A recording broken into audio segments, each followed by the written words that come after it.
don't know about you guys, but does it feel like we just got this garage to a really good spot where things were felt done and like, yay, we can just work in here? Well, my wife and I have moved, and all of this is now for nothing, because now we're gonna be at a new garage where, let's just say the next garage is not as put together as this one was, and that's what we're gonna show you guys today. So for now, let's take it all in. Let's enjoy these last couple moments here in this garage.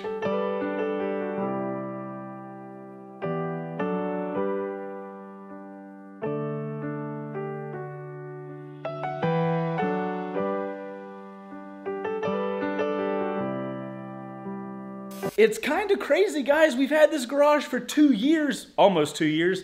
Like, we've done some crazy stuff in there. We built that 2016 Panigale behind us that we're giving away. And because I know you're wondering, Wreck Bike Rebuild Garage is my buddies and I's show where we take wreck bikes, turn them into dream bikes like that, then we give them away to the people that support the show. If you would like to be one of those amazing garage crew members, click down below. We'll see you in the garage, and good luck on winning the motorcycle, because somebody's about to win that one.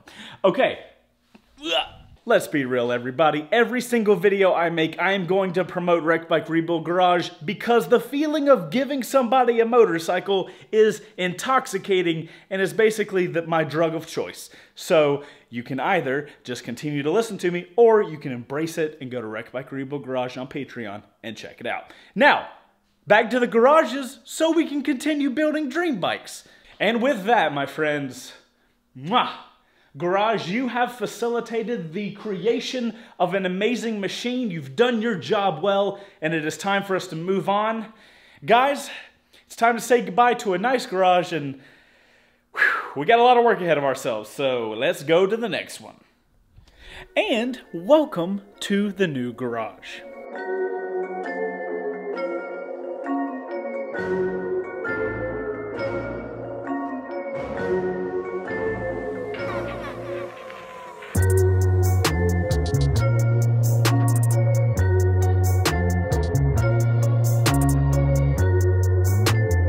So yeah, let me go over here in the light, because we got a couple lights up top. We have a long way to go with this garage, ladies and gentlemen. As you guys can see, it is very unfinished. But you know, just because we moved from what was probably close to being done garage to this place doesn't mean that we can't make this place just as cool. Square footage wise, we got a couple more feet that way than we had at the old place, but I think one thing about this garage, because numbers wise, this garage is bigger. But because the ceiling is about 2 feet lower, I think this garage kind of feels smaller. So it feels smaller in here. I don't know what it looks like. Does it look big to you guys? I don't really know. I mean, I'm obviously filming this video. Some of the interesting things, we've got a lot of piping going on up here. I'm gonna have to get a drywall guy out here to like put a new ceiling in, because obviously that's just not gonna fly. So we'll get a drywall guy out here, get a ceiling put in. I have already ordered a test one of these lights. These have like those little, I don't know what they're called, fluorescent little tube lights. I've got a 4-bay. These have like 2 bays in them. I've got a 4-bay coming. I'm gonna test it out, see how much light it like puts out.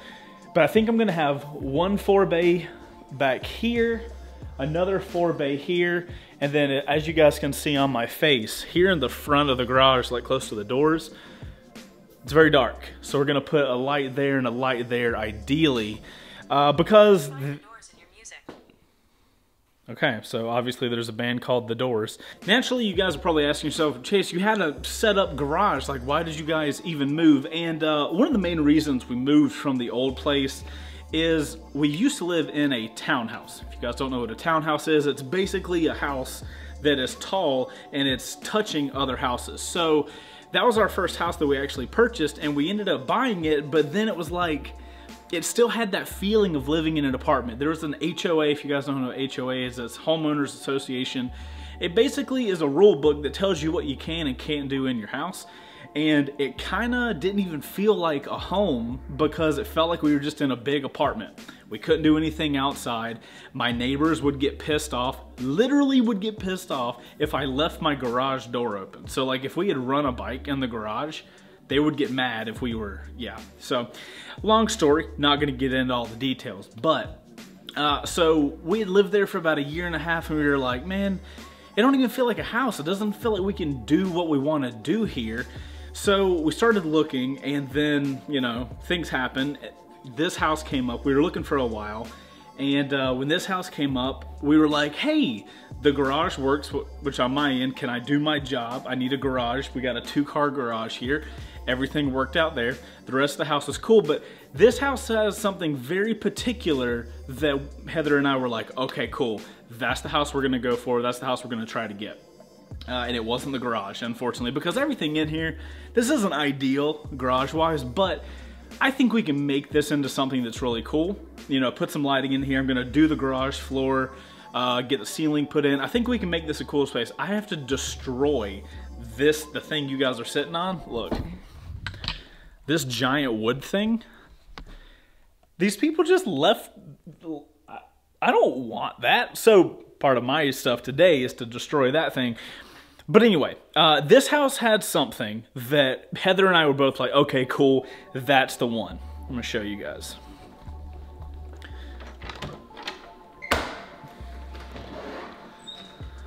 All right, oh my God, it's so bright. You guys are gonna, hold on, pause.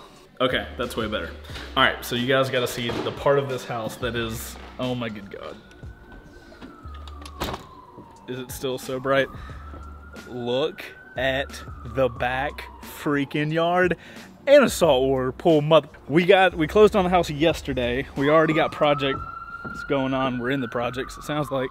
We're gonna be putting pebbles and stuff out by the pool. You guys don't really care about that, but look how much space there is. Also, don't know if this is gonna work out, but I want to tell you guys so you guys can get excited with me. So we got this giant area over here, right? Pool, big open space.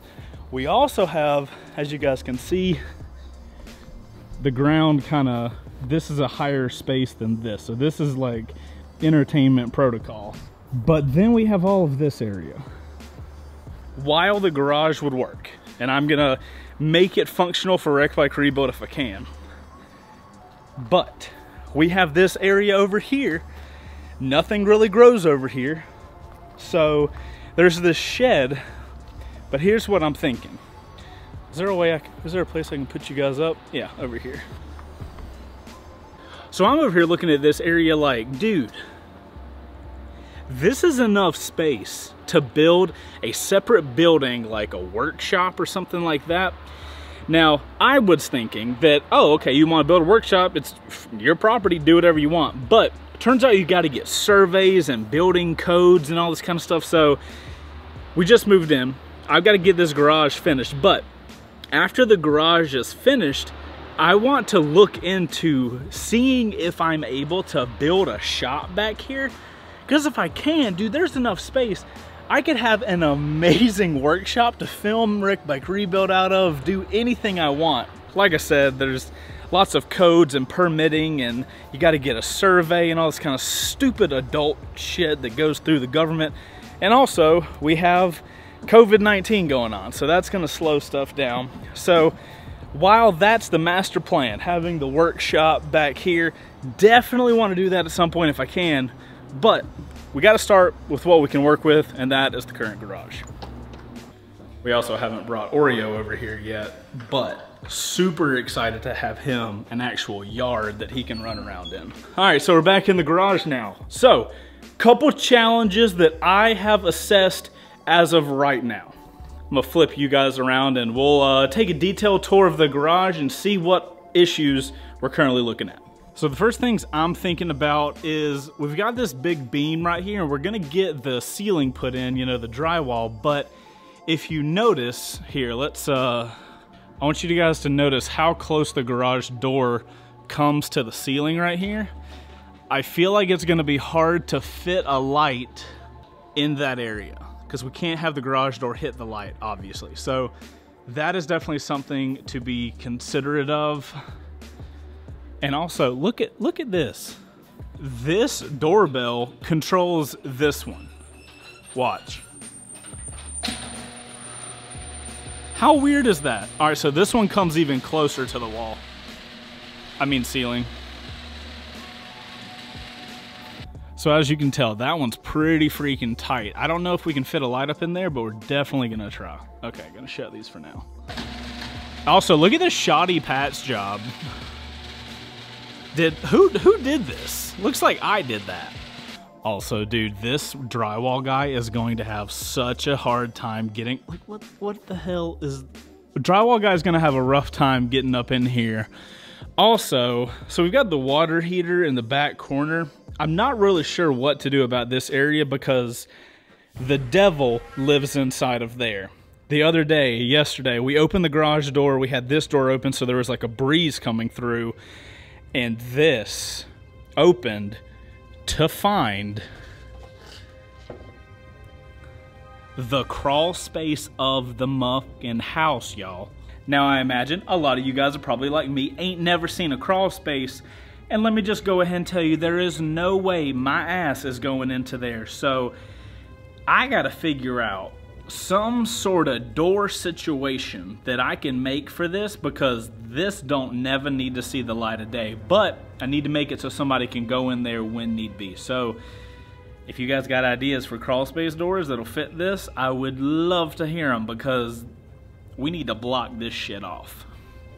We gonna just put that back.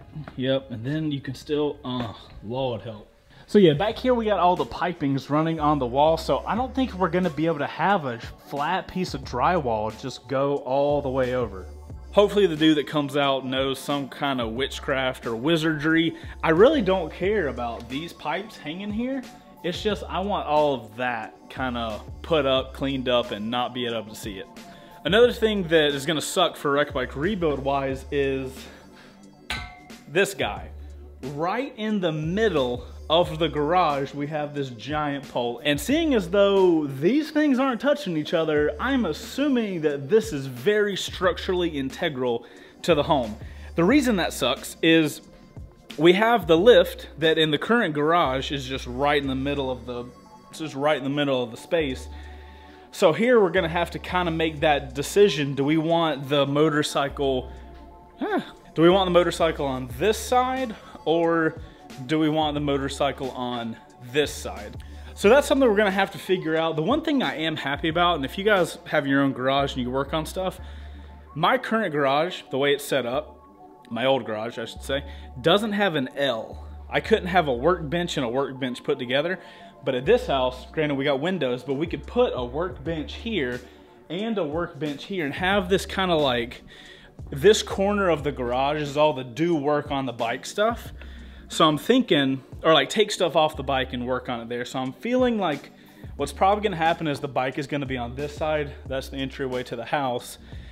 And then this is gonna be the work on stuff side. So have the work table, the shelving and all that kind of stuff. Wow, that spot actually makes the garage look kind of big. That's kind of cool.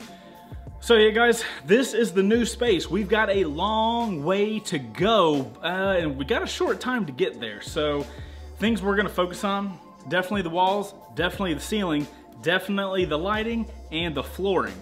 So yeah, we've got those main things to focus on, but once we get those in, I am fully confident that we can really start customizing this space. It is a little daunting that we got this much work to do, and with all the COVID-19 stuff getting shut down, I'm not sure how fast we're even gonna be able to put all this stuff together. So we'll see how it is, see how it goes, and we'll do the best we can. I am slightly nervous about all of the stuff to make the workshop in the backyard. Don't know if that's gonna be possible, but if it is, I will be so stoked about it. Obviously, I'll keep you guys updated, but also, before we get out of here, if you guys got any ideas for what we can do as far as ceiling, floors, walls, and stuff like that, I would love to know. This is the first single family home Heather and I have ever had, so this is honestly the first time we've ever been in a house where we can literally do anything we want. And I don't have to worry about annoying neighbors that are literally touching my house. Oh, it is going to be so much nicer. I am excited, regardless of the load of work that has to get done. But guys, I'm Chaseontwowheels. Thank you so much for watching this video. Subscribe to the channel for more updates on whatever the hell we do in this location. And I appreciate you watching this video. Make sure to hit that like button for the YouTube algorithm, because you know how it likes doing that. I'm gonna go destroy this wood paneling, and I'll see you guys on the next one, where we hopefully have more done on the garage. Okay, later guys. Outro crew, it wouldn't be right of me to leave this garage and you guys not know what's inside the door. This is only for the outro crew. It's a water heater. It's a little closet with an air handler and a water heater. We pretended it was Satan though. Now you know. See you guys in the next garage. Later.